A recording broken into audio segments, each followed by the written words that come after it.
तर हिंदी सक्तीच्या मुद्द्यावरून महाराष्ट्रातलं राजकारण तापलंय। महाराष्ट्रामध्ये मराठीला प्राधान्य द्या, पण हिंदी आली पाहिजे, असं फडणवीस आणि बावनकुळेंचं म्हणणं आहे।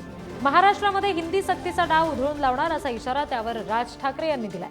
तर हिंदी सक्तीचा वाद फडणवीस राज ठाकरे यांच्या संगनमतानं सुरू असलेलं नाटक आहे, असं म्हणत ठाकरेंच्या शिवसेनेचे खासदार संजय राऊत यांनी हिंदी भाषा सक्तीच्या मुद्द्यावरून टीकास्त्र सोडलंय। राहायचं असेल तर त्याला मराठी आलंच पाहिजे। त्याचबरोबर भारतामध्ये अनेक राज्यांच्या मध्ये हिंदी पण चालतं। काही जण म्हणतात ती राष्ट्रभाषा आहे, पण त्याच्यावर वाद आहे। मला त्या वादात शिरायचं नाही। हे बाकीच्यांना सध्या कुणाला उद्योग नाहीत ना, काम नाही ना, ते असले वाद काही ना काही घालतात आणि त्याच्यातच ते वेळ घालवतात। आपल्या मातृभाषेचं कारण माननीय प्रधानमंत्री मोदीजींनी मराठी भाषेला अभिजात दर्जा दिला। आता मराठी भाषा आपली भाषा आहे आणि प्रत्येकाच्या तोंडातनं मराठी आपण बोलतो आणि मराठीलाच प्राधान्य महाराष्ट्रामध्ये आहे।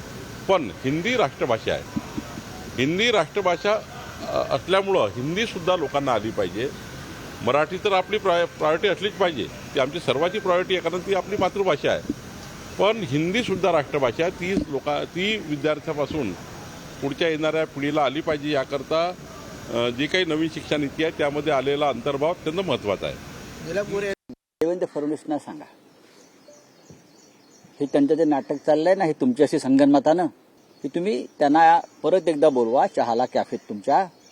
काल एकनाथ शिंदे नावाचे गृहस्थ आले कॅफेत आणि लगेच दुसऱ्या दिवशी एवढं मोठं ट्विट उठले कधी, लिहिलं कधी।